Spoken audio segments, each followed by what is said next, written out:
नमस्कार। मैं सत्यनारायण जाट, योग प्रशिक्षक सत्य योगा में आप सभी का स्वागत करता हूँ। ईश्वर ने हमें मनुष्य जीवन दिया है। इस जीवन को जीने की स्वतंत्रता ईश्वर ने दी है। हम अपने अच्छे कर्मों से इस जीवन को बहुत ऊंचाई पर ले जा सकते हैं। यहाँ तक कि हम अपने अच्छे कर्मों से इस जीवन को देवताओं से भी ऊपर ईश्वर के तुल्य बना सकते हैं। लेकिन इस जीवन को देने का और लेने का, यानी कि जीवन और मरण का अधिकार ईश्वर ने अपने पास रखा है। हमें ईश्वर ने प्रकृति दी है। हम अपने जीवन को बहुत सुंदर बना सकते हैं, खूबसूरत बना सकते हैं, लेकिन इस प्रकृति का नियंत्रण भी ईश्वर के हाथों में है। ईश्वर ने हमें बहुत सारी ऋतुएं दी है, मौसम दिए हैं।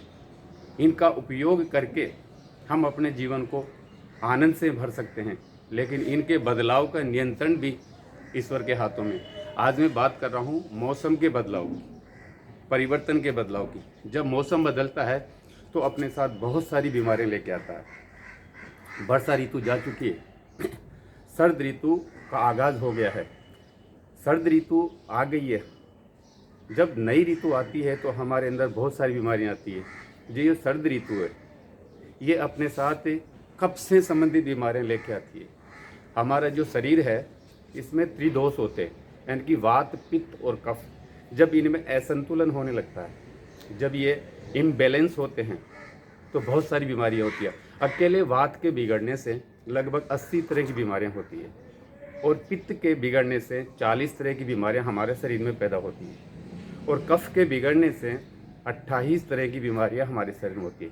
इस तरह से यदि वात, पित्त और कफ बिगड़ता है तो हमारे शरीर में लगभग 148 तरह की बीमारियां हो जाती है। वात का मतलब वायु से होता है, पित्त का मतलब गर्मी से होता है, और कफ का मतलब सर्दी से होता है। कि हर मौसम के हिसाब से ये बीमारियां हमारे शरीर में प्रवेश करती है।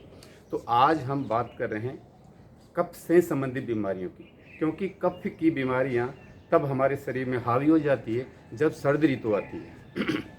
अब हमें अपनी प्रकृति के बारे में जानना होता है कि ये जो कफ की बीमारियों के सिम्टम्स क्या होते हैं, यानी कि कैसे हम पहचानें कि ये कफ की बीमारी है।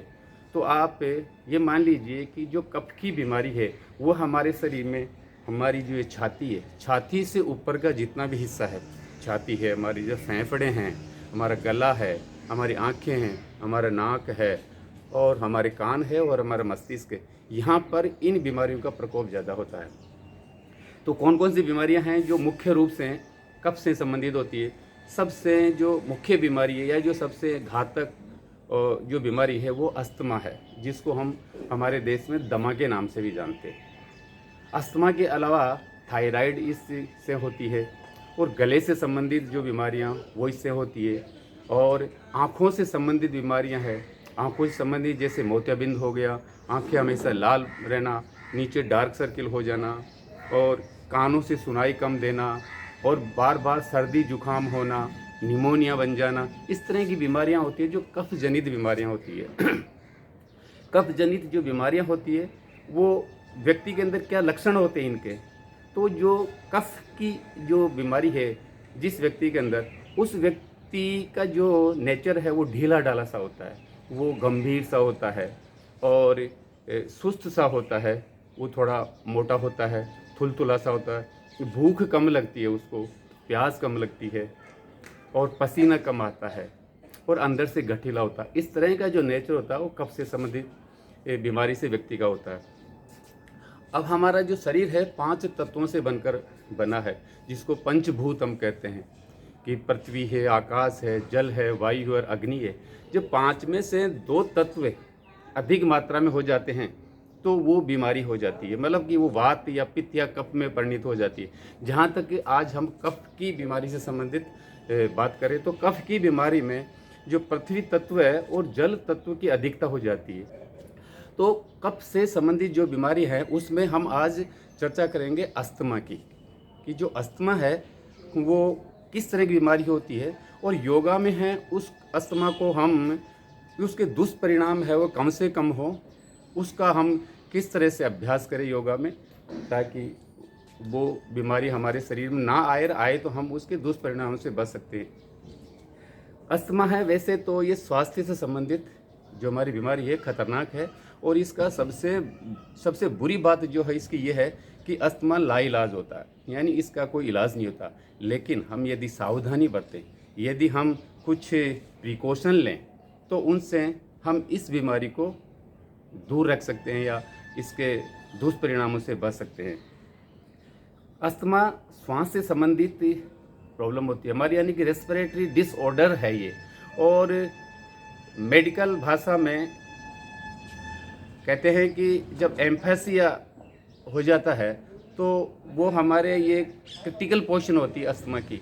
एम्फेसिया में क्या होता है कि हम सांस लेते हैं तो भी हमें तकलीफ होती है, और सांस छोड़ते हैं तो भी तकलीफ होती है। मतलब ये कॉम्प्लिकेटेड कंडीशन है अस्थमा की, जिसको एम्फेसिया कहते हैं। क्या होता है कि जो सांस लेते हैं हमारे फेफड़े प्रभावित होते हैं, यानी फेफड़ों से ही हरी सारी क्रिया होती है। हम सांस लेते हैं, सांस छोड़ते हैं, सांस लेते हैं, सारे फेफड़ों में जाती है, फेफड़ों के द्वारा हमारे पूरे शरीर में जाती है। और जब हम सांस को बाहर छोड़ते हैं, यानी कि कार्बन डाइऑक्साइड, वो भी जो प्रक्रिया होती है फेफड़ों में होती है, तो हमारे फेफड़ों के बाहर एक लेयर होती है, एक परत होती है, वो गाढ़ी हो जाती है। वैसे अमूमन लेयर की जो प्रकृति होती है बहुत सॉफ्ट होती है, लेकिन से एम्फाइसीमा हो जाती है बीमारी, तो उसके अंदर हमारी जो ऊपर की लेयर होती है वो कठोर हो जाती है। जब इससे जो पेशेंट है, संबंधित पेशेंट या पीड़ित पेशेंट, जब वो सांस लेता है तो तकलीफ होती है, सांस छोड़ता तो भी तकलीफ होती है।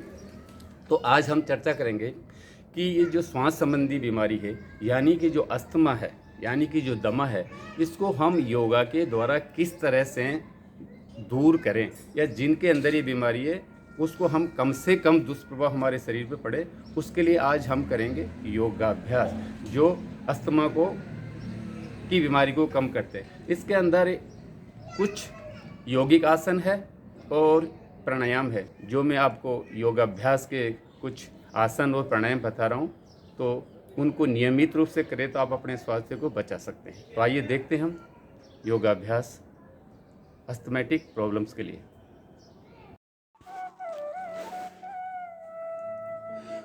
उज्जाई प्राणायाम को करने की स्थिति यह है कि हम किसी भी सुविधाजनक आसन जैसे पद्मासन, वज्रासन या सुखासन में बैठ जाएं। जैसे मैं पद्मासन में बैठ गया हूँ। उज्जाई प्राणायाम का मतलब है वह प्राणायाम जो बंधन से स्वतंत्रता दिलाता है। इस प्राणायाम के अभ्यास से वायु को जीता जाता है। उज्जाई प्राणायाम को करते समय समुद्र के समान ध्वनि आती है, इसलिए इसे ओशियन ब्रीथ के नाम से भी जाना जाता है। इसके अभ्यास से सर्दी का प्रकोप शरीर में बहुत कम हो जाता है। हमारे गले में श्वास नलिका होती है, यही श्वास क्रिया का यंत्र है। ये श्वास नलिका हमारे नासिका द्वार तथा मुख द्वार दोनों से जुड़ा हुआ है। हम चाहे श्वास मुख से लें अथवा नासिका से, श्वास इसी नलिका द्वारा फेफड़ों में पहुंचती है। इस नलिका को कुछ संकुचित करके श्वास लेने छोड़ने से इस प्रकार खर्राटे जैसी आवाज़ आती है। इसी श्वास प्रक्रिया को उज्जाई प्राणायाम कहते हैं। अब अपनी मेरुदंड को बिल्कुल सीधा रखें तथा दोनों हाथों को घुटनों पर सूर्य मुद्रा में रखें। सूर्य मुद्रा अनामिका अर्थात जो रिंग फिंगर है हमारी, उसको अंगूठे की जड़ में लगाकर अंगूठे से दबाने से बनती है। अनामिका यानी जो रिंग फिंगर है, रिंग फिंगर में पृथ्वी तत्व होता है, इसलिए इस मुद्रा से शरीर का मोटापा या भारीपन दूर होता है। जैसा कि मैंने पहले बताया था कि कफ जनित रोगों में पृथ्वी तथा जल तत्व की अधिकता होती है। इस कारण मोटापा बढ़ता है तथा शरीर भारी हो जाता है। अब हम उज्जाई प्राणायाम को सीखने की विधि या प्रक्रिया को जानते हैं। सुविधाजनक आसन में बैठने के बाद पूरे श्वास को बाहर निकाल दें। अब पेट को थोड़ा अंदर की ओर खींचें या पिचका लें।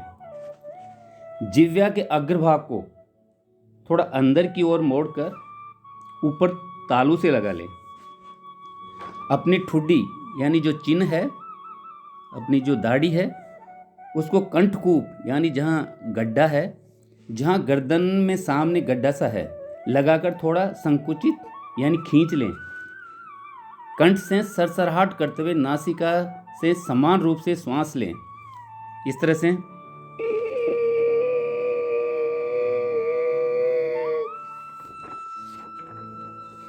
अब श्वास को थोड़ी देर अंदर रोक कर रखें तथा उसके बाद मुंह से धीरे धीरे छोड़ें, जिस प्रकार हम विसिल बजाते हैं। अब शरीर को थोड़ा ढीला छोड़ें, धीरे धीरे, एक साथ नहीं और झटके से नहीं। बॉडी सीधी रखें, आगे या पीछे झुके नहीं। इस प्रकार उज्जाई प्राणायाम का यह एक चक्र यानी एक राउंड पूरा हुआ। अब दोनों नाक से 8-10 सेकंड सामान्य रूप से श्वास लें व छोड़ें तथा मुंह बंद रखें। पहले दिन हम 3 राउंड कर सकते हैं, उसके बाद 5 राउंड तक ये अभ्यास कर सकते हैं, इससे ज़्यादा ना करें। अब आप शवासन में लेट जाएं, अपने शरीर को बिल्कुल ढीला छोड़ दें, आंखें कुदरती तौर पे बंद करें और नाक से धीरे धीरे लंबा श्वास लें और नाक से सांस छोड़ें। उज्जाई प्राणायाम का सबसे बड़ा लाभ यह है कि यह हमारा इंटरनल प्योरिफिकेशन करता है। अब उज्जाई प्राणायाम के बाद में आपको कुछ 7 आसन करने की सलाह देता हूँ, जिनके अभ्यास से आप अस्थमा के दुष्प्रभाव से अपने आप को काफ़ी हद तक बचा सकते हैं। इस सीरीज में सबसे पहला आसन है एक पाद उत्तान आसन। अब सबसे पहले आप पीठ के बल जमीन पर अपनी चटाई या दरी पर लेट जाएं, बॉडी सीधी रखें, एड़ियां मिलाकर रखें, हाथों की हथेलियां साइड में जमीन की तरफ रुख करती हुई रखें, बॉडी को ढीली छोड़ें, नज़र ऊपर की तरफ, श्वास प्रश्वास साधारण यानी कि नॉर्मल रखें। अब अपने पैरों को थोड़ा टाइट करें, दाहिने पैर को श्वास लेने के साथ ऊपर की ओर उठाएं, अर्थात पैर को ऊपर उठाने और श्वास लेने की प्रक्रिया एक साथ रखें। आपका पैर परपेंडिकुलर पोजीशन में आने तक लगभग 8-10 सेकंड का समय लेता है। दूसरा पैर जमीन पर सीधा रखें, उसे मोड़े नहीं, शेष शरीर को हिलाएं नहीं, ट्विस्ट नहीं करें। केवल दाहिने पैर को जितना ले जा सकते हैं ऊपर सीधा ले जाएं, जबरदस्ती दबाव ना डालें, आसानी से करें। अब आप श्वास रोक कर रखें तथा पैर को इसी स्थिति में स्टैंडिंग पोजीशन में इस तरह रखें। श्वास 6 से 8 सेकंड रोक सकते हैं। अब दाहिने पैर को धीरे धीरे श्वास छोड़ने के साथ वापस पूर्वोत्तर पोजीशन में नीचे लाएं। ये प्रक्रिया भी 8-10 सेकंड में पूरी हो जानी चाहिए। पैर सीधा तथा टाइट रहेगा जब आप वापस नीचे ला रहे हैं। अब यही अभ्यास दूसरे पैर से शुरू करें। यही प्रक्रिया रखें कि पैर को ऊपर उठाते समय नाक से श्वास लें, पैर को ऊपर सीधा रखें, श्वास रोकें, फिर पैर को टाइट रखते हुए श्वास छोड़ने के साथ साथ धीरे धीरे नीचे जमीन पर लाएं। उसके पश्चात शवासन लगभग 8-10 सेकंड तक करें। अब अगला आसन है ताड़ासन। ताड़ासन के लिए आप दोनों पैरों के बीच लगभग 45 डिग्री का कोण बनाकर सीधे खड़े हो जाएं। हाथ साइड में रखें, बॉडी सीधी रखें तथा बिल्कुल सामने देखें। श्वास नॉर्मल रखें। ये तैयारी की स्थिति है। अब दोनों हाथों को टाइट करें तथा श्वास लेने के साथ हथेलियां ऊपर की ओर रखते हुए दोनों हाथों को दोनों कंधों की सिधाई में ले जाएं। यहां तक आपकी श्वास लेने की प्रक्रिया पूरी हो जानी चाहिए। अब श्वास रोकें तथा हथेलियों का रुख आसमान की तरफ रखें। अब हथेलियों का रुख जमीन की तरफ करें तथा श्वास लेने के साथ दोनों हाथों को कंधों की ही सिधाई में साइड में ले जाकर रखें। अब आपके दोनों हाथ एक सिधाई में हैं। अब श्वास रोकें तथा हाथों को इसी स्थिति में रखें। अब हाथों की हथेलियों का रुख वापस आसमान की तरफ करें और दोनों हाथों को टाइट रखते हुए श्वास लेने के साथ दोनों कंधों की सिधाई में ऊपर ले जाएं। दोनों हाथों की हथेलियां एक दूसरे की तरफ फेसिंग करती हुई रखें तथा श्वास रोकें। दोनों धीरे धीरे श्वास छोड़ने के साथ हाथों की हथेलियां वापस जमीन की तरफ करते हुए पूर्वोत्तर स्थिति में आ जाएं। अब शरीर को ढीला छोड़ें। शुरू में 3 राउंड करें, उसके बाद धीरे धीरे 5 राउंड तक जाएं। अब अगला आसन है योग मुद्रा। योग मुद्रा के लिए सबसे पहले पद्मासन में बैठना होता है, जो सभी के लिए आसान नहीं है। इसलिए जो अभ्यासी पद्मासन नहीं लगा सकते वो सुखासन में बैठ जाएं। इस तरह से जो पद्मासन में बैठ सकते हैं वो पद्मासन में बैठे। अब रीढ़ सीधी रखें, श्वास नॉर्मल रखें, सामने देखें। अब दोनों हाथों को पीठ के पीछे आपस में पकड़ें और गर्दन सीधी रखें। ये आसन की तैयारी अर्थात पोजीशन है। अब लंबी गहरी सांस भरें। अब धीरे धीरे अपने सिर को जमीन की तरफ ले जाएं तथा श्वास छोड़ते जाएं। कोशिश करें आपका ललाट जमीन से टच हो जाए, मगर जबरदस्ती ना करें। अपने शरीर की क्षमता के अनुसार करें। दोनों हाथों को आपस में पकड़कर ऊपर की ओर खींचें, जितना खींच सकें, मगर एक्सेस स्ट्रेन नहीं। स्पाइनल पर जब आगे झुकें। अब आपके द्वारा श्वास छोड़ने की प्रक्रिया पूरी हो जानी चाहिए। श्वास को रोकें तथा शरीर को इसी अवस्था में रखें कुछ देर। अब धीरे धीरे हाथों को ढीला करें तथा श्वास लेने के साथ वापिस पूर्वोत्तर स्थिति में आ जाएं। अब शवासन में आ जाएं, लेट जाएं, शरीर को ढीला छोड़ दें, नाक से धीरे धीरे श्वास लें, अपनी सोच को शून्य कर दें। ये योग मुद्रा 2 राउंड से शुरू कर 4 राउंड तक अधिक से अधिक कर सकते हैं। अगला आसन है सिंहासन। इसके लिए शेर जैसी स्थिति में आने के लिए वज्रासन की स्थिति में बैठकर दोनों हथेली जमीन पर टिकाएं। अब सांस भरकर रोकें। अपनी जिह्वा को अधिक से अधिक बाहर की ओर निकालते हुए कमर को आगे की ओर झुकाएं। ध्यान रहे कि आपकी गर्दन बिल्कुल सीधी हो और अब जोर से दहाड़ें। अब पूर्व स्थिति में बैठ जाएं। इस क्रिया को 3 बार दोहराएं। 3 बार दोहराने के बाद गले को दोनों हाथों से मलें। मुंह में आई लार को अंदर निगल लें।